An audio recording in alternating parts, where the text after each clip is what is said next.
Hi guys, I'm back. Today I'm going to read Acts 12 to 17, Proverbs 19, and Psalm 85. Let's get started. About that time, Herod the king laid by the hands on some who belonged to the church. He killed James, the brother of John, with a sword, and when he saw that it pleased the Jews, he proceeded to arrest Peter also. This was during the days of unleavened bread. When he had seized him, he put him in prison, delivering him over to 4 squads of soldiers to guard him, intending after the Passover to bring him back to the people. So Peter was kept in prison, but earnest prayer for him was made to God by the church. And Herod was about to bring him up. On the very night, Peter was sleeping between two soldiers, bound with 2 chains, and sentries before the door were guarding the prison. And behold, an angel from the Lord stood next to him, and a light shone in the cell. He struck Peter on the side of the leg, saying, "Get up quickly." And the chains were fastened. And the angel said to him, "Dress yourself and put on your saddle." And he did so. And he said to him, "Wrap your cloak around you and follow me." And he went out and followed him. He did not know what was being done by the angel's view, and though he was seeing a vision. And they passed the first and the second guard. He came to the iron gate leading into the city. He opened of its angle, and they went out along one street. And immediately the angel left him. And Peter came to himself. He said, "Now I am sure that the Lord has sent his angel to rescue me from all of the Jewish people were expecting." When he realized this, he went to the house of Mary, and mother John, whose other name was Mark. And many were gathered together and were praying. And when he knocked at the door of the great way, a servant girl named Rhoda came to answer. Recognizing Peter's voice, and in her joy she did not open the gate, but ran in and reported that Peter was standing at the gate.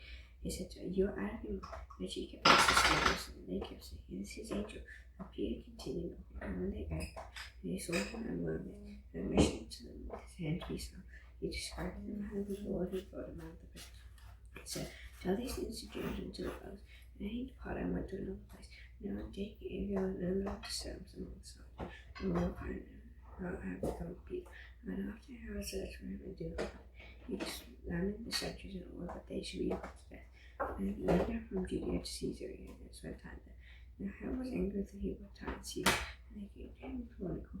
And having persuaded Blastus, the king's chamberlain, they asked for peace, because their country depended on the king's country for food. On an appointed day, Herod put on his robe, took his seat upon the throne, and delivered an oration to them. And the people were shouting the voice of God and not of man. Immediately the angel of the Lord struck him down, because he did not give God the glory, and he was eaten by worms and breathed his last. And the word of God increased and multiplied. And Barnabas and Saul returned from Jerusalem, and they completed their service. And John, whose other name was Mark. Now there were in the church at Antioch prophets and teachers: Barnabas, Simeon, who was called Niger, Lucius the Cyrene, Manaen, and Mark the long friend, Herod the Tetrarch. And so, while they were worshiping the Lord and fasting, the Holy Spirit said, "Set apart for me Barnabas and Saul for the work which I have put them." And after fasting and praying, they laid their hands on them and sent them off. And they sent out by the Holy Spirit, they went down to Seleucia, and they sailed to Cyprus. And they arrived at Salamis, they proclaimed the word of God in the synagogues of the Jews. They had jumped to sister, and they had gone through the whole island as well as Papa. They came upon a certain magician, a Jewish false prophet named Bartius. He was with the proconsul Sergius Paulus, a man of intelligence, who summoned Barnabas and Saul, and sought to hear the word of God. And Linus the magician opposed them, seeking to turn the proconsul away from the faith. The Saul, who was called Paul, filled with the Holy Spirit, looked intently at him, and said, "You son of the devil, you enemy of all righteousness, who will receive glory? Will you not stop me from good the straight paths of you? And now behold, the hand of the Lord is upon you, and you'll be blind and unable to see the sun for a time." Immediately mist and darkness fell upon him. And he went about seeking people to lead him by the hand. Then they proconsul believed. They saw what had occurred. He was astonished at the teaching of the Lord. Now Paul and his companions set sail from Paphos and came to Perga and Pamphylia, and John left them and returned to Jerusalem, and went on from Perga and came to Antioch in Pisidia. And on the Sabbath day they went into the synagogue.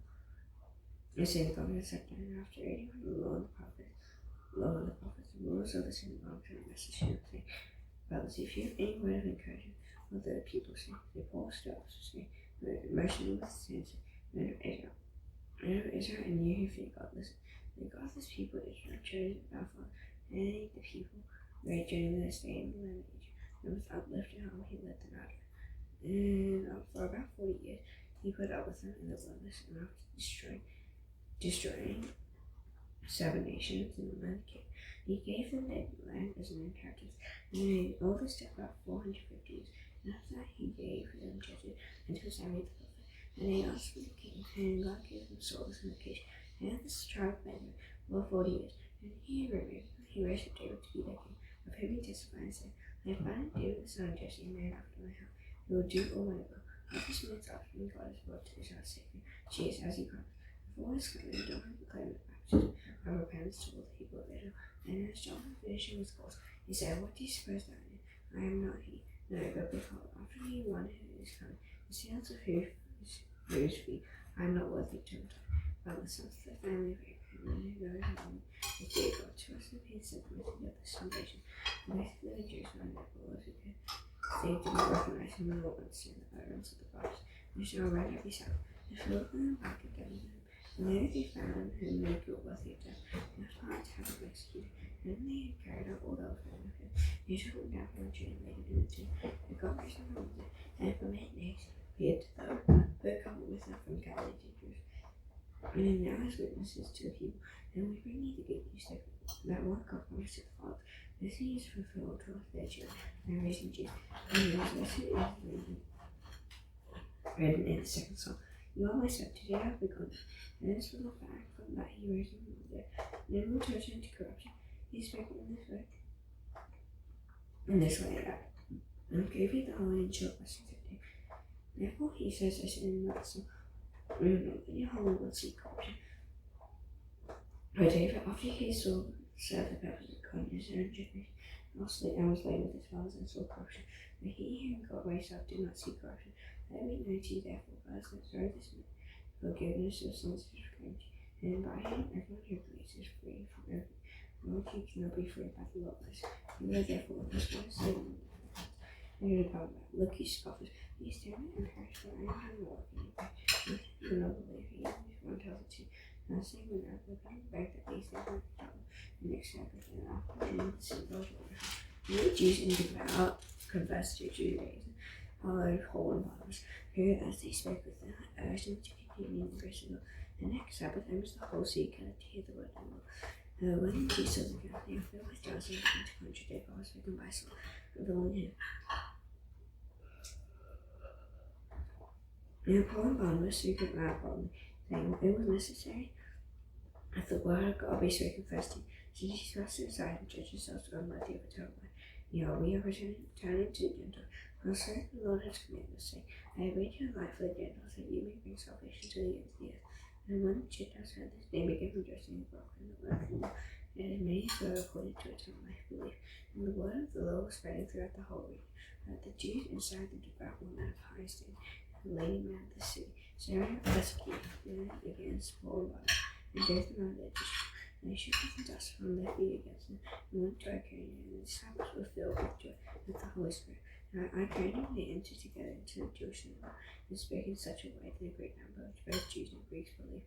But the unbelieving Jews stirred the Gentiles and poisoned their minds against the brothers.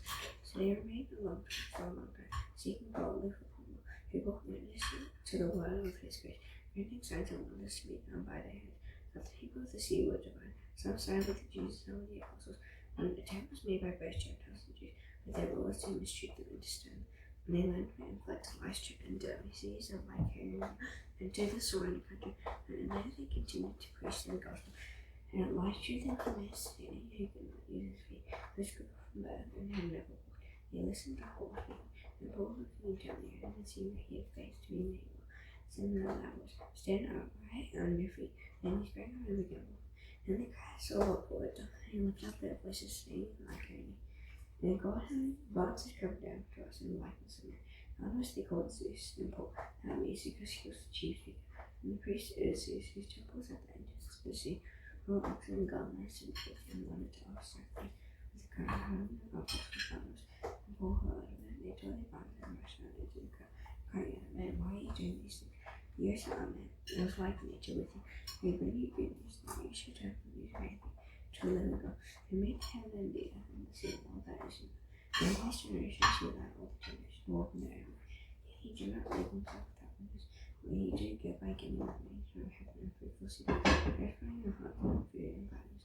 Even with these words he scarcely restrained the people, offering sacrifices that the Jews gave from Antioch and Iconium, and having persuaded the crowd, they stand forward and dragged him out of the sea. The very way he was to land themselves again, but he was found to the sea, and on the next day, no father was dead. And then he preached God as well in the next day. They made many disciples. They returned to Lystra and Iconium to Antioch, and strengthening the souls of the disciples and encouraging them to continue in the faith. And the same time, those in many tribulations, many must enter the kingdom of God. And then he appointed others from them in every church, and praying fasting, and committed them to the Lord in whom they believed. And then they passed through Pisidia and came to Pamphylia, and they spoke in the word in Perga, and then went down to Italy, and from there they sailed to Antioch. And they had been commended to the grace of God for the work that they fulfilled. And they arrived at the church together. They declared all what God had done with them, and how he had opened the door of faith to the Gentiles. And moving a little time with the disciples, some men who never rejected you, and were teaching the brothers, unless you are circumcised according to the custom of Moses, you cannot be saved.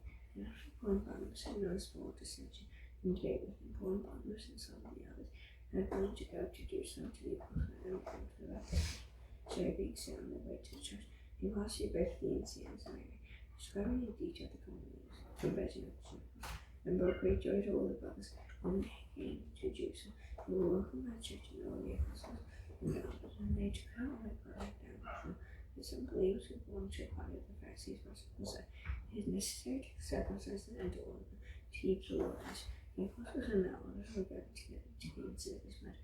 After they had been washed away, we stood up and said to the others, you know that in the early days God made choice among you, and that by my mouth the Gentiles should hear the word of the gospel and believe in God, who knows the heart of all witness to them. I gave them the Holy Spirit just as he did to us, and made no distinction between us and them, having cleansed their hearts by faith. And therefore, why are you putting God to the test by placing the yoke on the neck of the disciples that neither our fathers nor we have been able to bear? Now we believe that we will be saved through the grace of the Lord Jesus, just as they will. And all the assembly fell silent, and they listened to Barnabas and Paul as they related what signs and wonders God had done through them among the Gentiles. After they finished speaking, James replied, Father, listen to me. Simeon has related how God first visited the Gentiles, take from them who bore his name, and with this words the prophets agree, just as this one. After this I will return, and I will rebuild the town of David that is fallen. I will rebuild its ruins, and I will restore the remnant of mankind may seek the Lord, and all the Gentiles who are called by my name trust the Lord. It makes these things known from afar. Therefore my judgment is that we should not trouble those of the Gentiles who turn to God, but should write to them to abstain from the things that live by arms, and from sexual immorality, from what is said, and from blood, from ancient generations. Moses has had in every city those who proclaim him, while he has read every Sabbath in the synagogues. Then he began to the apostles and the elders with the whole church to choose men from them, and send them to Antioch with Paul, Barnabas, they sent Judas called Barsabbas, and Silas, leading men among the brothers. And with the following letter, the brothers, both the apostles and the elders, to the brothers, and all the Gentiles in Antioch and Syria and Cilicia, greetings. Since we have heard that some persons have gone out from us and troubled you with words unsettling your mind, although we gave them no instruction, it seemed good to us, having come to one accord, to choose men and send them to you without brother, Barnabas and Paul, and who have risked their life in our Lord Jesus Christ. They therefore sent Judas and Silas, who themselves will tell you of the same things, and a word of mouth, for it seemed good to the Holy Spirit and to us to lay on you no greater burden than these requirements, and you abstain from unclean sacrifice to idols, and from blood, and from lesbian strong, and from sexual immorality. If you keep yourself from these, you will do well. Farewell. So when they were off, they went down to Antioch, having gathered the congregation together, they delivered the letter, and they read it, they rejoiced because of its encouragement. And Judas and Silas, who then heard themselves prophets, encouraged and strengthened the brothers with many words. And after they had spent some time, they were sent off in peace from the brothers to those who had sent them. Paul Barnabas remained at Antioch, made teaching and preaching the Bible, as many others visited. And after some days, Paul said to Barnabas, let us return and visit the brothers in every city, where we proclaim the word of the Lord, and see how they are. Now Barnabas wanted to take with them John called Mark, and Paul thought best not to take them. One who had withdrawn with them in Pamphylia had not gone with them to the word, and now rose a sharp dispute. So they separated from each other. Barnabas took Mark with him, and sailed away to Cyprus, and they brought Tristan and departed. And having been commanded by the brothers through grace alone. And he went through Syria and Cilicia, strengthening the church. And all those who came as Joey and Elisha, and the disciples there named Timothy, the son of Joshua, who was a believer. His father was Greek. He was well spoken of by the brothers and Elisha and Iconium. And who wanted Timothy to accompany him. And he took him and circumcised him because the Jews who were in those places were the only that he found was a Greek. So they went on their way through the cities. They delivered to them Proverbs of the decision that had been reached by the apostles and the elders who were in Jewish. So the churches were strengthened in their faith, and they increased in numbers daily. And they went through the region of Phrygia and Galatia, having been forbidden by the Holy Spirit to speak the word of Asia. And they came up to Mysia, where they were attempting to go to Bithynia. The Spirit of Jesus did not allow him. So passing by Mysia, they went down to Troas, and the bishop appeared to Paul and then a Macedonian was staying there, and urging him and saying, "Come over to Macedonia and help us." And forcing the vision, immediately we sought to go on to Macedonia, concluding that God had called us to preach the gospel to them. So he set himself from Troy, and made a direct voyage to Samothrace, and the following day to Neapolis, and from there to Philippi, which is the leading city of the district of Macedonia and a Roman colony. We remained at the sea some days, and on the Sabbath day we were outside the gate to the riverside. And we supposed there was a place of prayer. And we sat down and spoke to the women who had come together. One who had us was a woman named Lydia, the sea of Thyatira, seller of purple goods, who was a worshipper of God. The Lord opened her heart to pay attention to what was said by Paul. After she was baptized in her household as well, she urged us, saying, "If you have judged me to be faithful to the Lord, come to my house and stay." And she prevailed upon us. And as we were going to the place of prayer, we were met by a slave girl who had a spirit of divination, and brought her owners, which came by fortune telling. He followed Paul into her house, crying, "These are the servants of the Most High God, who proclaim to you the way of salvation." And she kept doing so for many days. And all having become greatly annoyed, turned and said to Spirit, "Make many in the name of Jesus Christ came out of her." And it came out of her that very hour. When the owners saw their hope of gain was gone,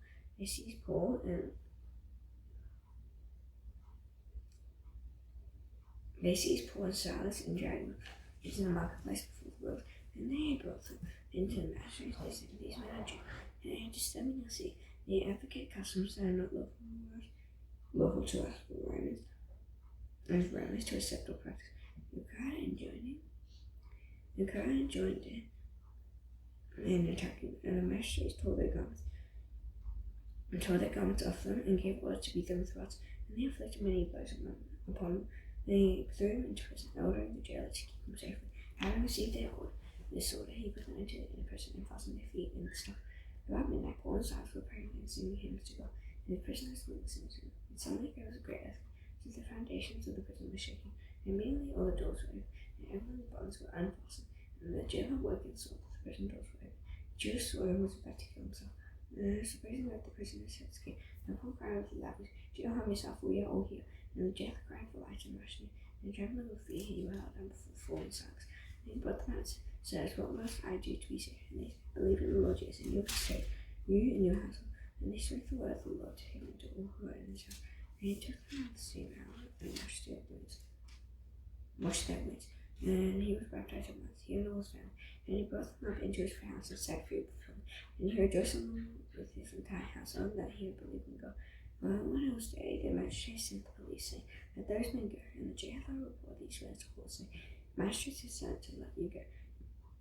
Therefore come out now and go in peace." And Paul said to them, "They have breathed nothing publicly, uncondemned men who are Roman citizens, and have thrown us into prison. And do they now throw us out secretly? No, let them come themselves and take us out." And the police reported these words to the magistrates. And they were afraid of them when they heard that they were Roman citizens. So they came and apologized, and they took them out and asked them to leave the city.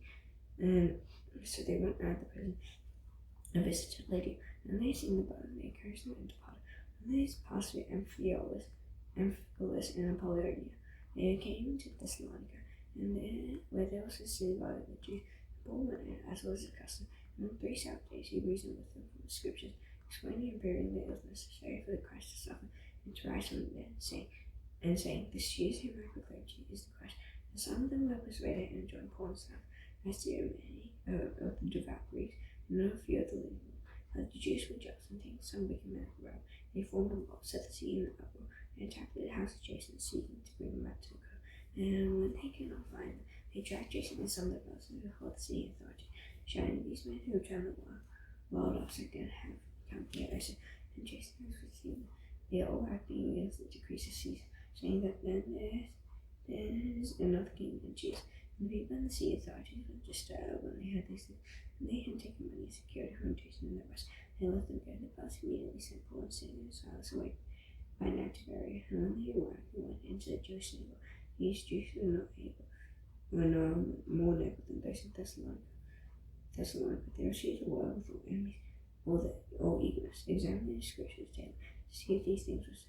Many of them therefore believed, with not a few daily, to see if these things were so. Many of them therefore believed, with not a few good men of high standing as well as men. When the Jews from Thessalonica learned that the word of God was proclaimed by Proverb, also began there too, and entertaining and stirring up the crowds. And the crowds immediately sent Paul off on his way to see Silas and Timothy remain there. Those who conducted Paul brought him as far as Athens, and after receiving the command for Silas and Timothy to come to him as soon as possible, they departed. Now while Paul was waiting for them at Athens, his spirit was provoked within him as he saw that the city was full of idols. So he reasoned in the synagogue with the Jews and the devout persons in the marketplace every day with those who happened to be there. Some the Epicurean and the Stoic philosophers also confessed with them. And insulted, "What does this babbler wish to say?" And others said that he seems to be a preacher of foreign divinity, because he was preaching Jesus in the resurrection. And they took him and brought him to the Areopagus, saying, May we know what this new teaching is that you are presenting. For you bring some strange things to our ears. We wish to know therefore what these things mean. Now all the Athenians in their horrendous in their that spend their time in nothing, except telling or hearing something new.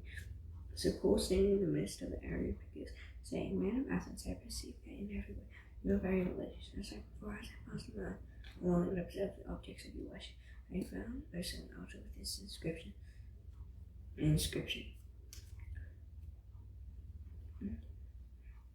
To the unknown God, what therefore you worship as unknown, this I proclaim to you, the God who made the world and everything in it, the Lord of heaven and earth, does not live in temples made by men. He was served by human hands, and as though he needed anything, since he himself gives to all mankind life and breath and everything. And he made from one man every nation of mankind to live on all the face of the earth, having determined allotted periods and the boundaries of their dwelling place, they should seek God, and perhaps feel their way toward him and find him. Yet he is actually not far from each one of us, for in him we live and move and have our being. As you some value our own post have said, we are indeed his offspring. Being then God's offspring, we ought not to think that the divine being is like gold or silver or stone, an image formed in the imagination of men. In times of ignorance, God overlooked, and now commands all people to everywhere to repent. This he has fixed a day on which he will judge them in righteousness by a man whom he has appointed.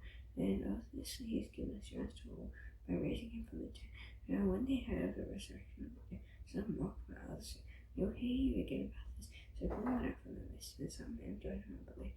Others whom also were Dionysius the Areopagite, and a woman named Damaris, and others with him. Proverbs 19. Better to call for nobles in his integrity than one who is crooked in speech and is fool. Desire without knowledge is not good, and whoever makes haste with his feet misses his way. But a man's folly brings his way to ruin, and his heart races against him. Falsehood made new friends, but a poor man is sincere by his friend. And falsehood will not bear reproach, and he who breathes out lies will not escape. When you seek the favor of your husband, everyone is afraid of a man who gives gifts, and a man or a poor man's better to him. How much more do his friends give far from him? He pursues them with words which he does not have with them. Whoever gives sense loves his own soul. He who gives understanding will discover good, and false witness will not go unpunished. And he who reads out lies will perish. He is not fitting for a fool to live in luxury, much less for a slave to rule over princes. Good sense makes one slow to anger, and it is a glory to overlook an offense. And king's wrath is like the grounding of the line. growling over the line, but his face was like dew on the grass. Wilson is a run to his father, and his wife called him, and his continual chirping of rain. Austin both inherited from fathers, but apparently wife is from the Lord. Slothfulness caused him to deep sleep, and an idle person will suffer hunger. Whoever keeps his commandment keeps him life. He despises his praise and God.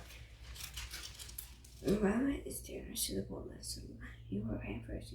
Discipline your son for their turn, and do not set your heart on putting him to death. A man of great wrath will pay the penalty. For if you to live him, you will only have to do it again. Do it again and listen to the right and separate instruction that you may gain wisdom in the future. May have the plans in mind of man. Plans in the mind of a man. That is the purpose of the Lord that will say, one is desired in a man, his death is love, and a poor man is better than life. Be hath the Lord least in life, and life has a rest set. Will not be visited by how the slug buries his hand in the dish, and will not even bring it back to his mouth. Shadows scoffing the simple lampreys, every man of understanding. He will gain no share. He just violence to his father, chase away his mother, is the son of bring share and reproach. And it cease to instruction, my son, and you will stray from the words of knowledge. Worthless witness must suggest it. And the mouth of the Lord be devoured in iniquity, condemnation is ready for scoffers, and beating for the backs of fools. Psalm 85. Lord, you are favorable to your land, you restore the fortunes of society, you forgive the iniquity of your people, you cover all their sin, you withdraw your wrath, you turn from your hot anger, you restore us again, the God of our salvation, and put us away your indignation towards us. Will you be angry with us forever? Will you prolong the anger to all generations? Will you not revive us again?